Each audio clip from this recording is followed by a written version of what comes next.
réformes, ce que Macron a fait et ce qui reste à faire. Après une première année en fanfare ISF, marché du travail, SNCF, le chef de l'État entend bien poursuivre le train des réformes, malgré la crise des Gilets jaunes. Emmanuel Macron n'a pas hésité à s'attaquer à des totems auxquels aucun de ses prédécesseurs n'avait osé toucher. Intégré dans la loi de finances pour 2018, la suppression de l'ISF a toujours été considérée comme une bombe sociale. Par la gauche bien sûr, mais aussi la droite, sauf lors de la première cohabitation entre François Mitterrand et Jacques Chirac.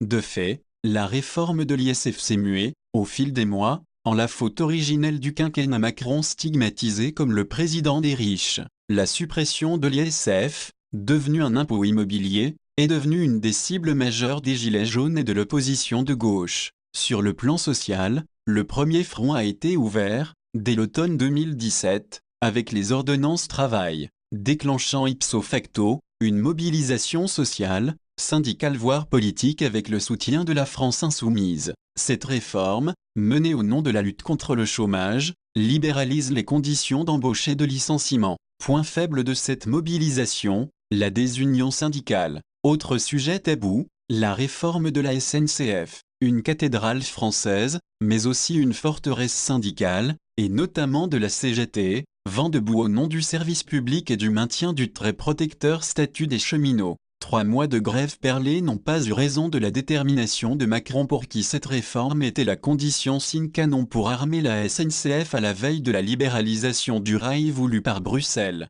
D'autres réformes s'annoncent explosives. La crise des Gilets jaunes et l'affaire Benalla stopperont-elles le train de réformes dont certaines ont déjà été retardées? L'Élysée martèle, au contraire, qu'elles sont plus que jamais nécessaires. Et pourtant, elles s'annoncent explosives. La réforme de l'indemnisation chômage prévoit un contrôle plus rigoureux des chômeurs en contrepartie de sanctions pour les contrats courts. Celle des retraites s'annonce très complexe, un calcul par points, et pourrait inclure une durée plus longue de cotisation. Enfin, celle de la fonction publique risque d'inclure une réduction du nombre de fonctionnaires ou tout au moins un assouplissement de leur statut.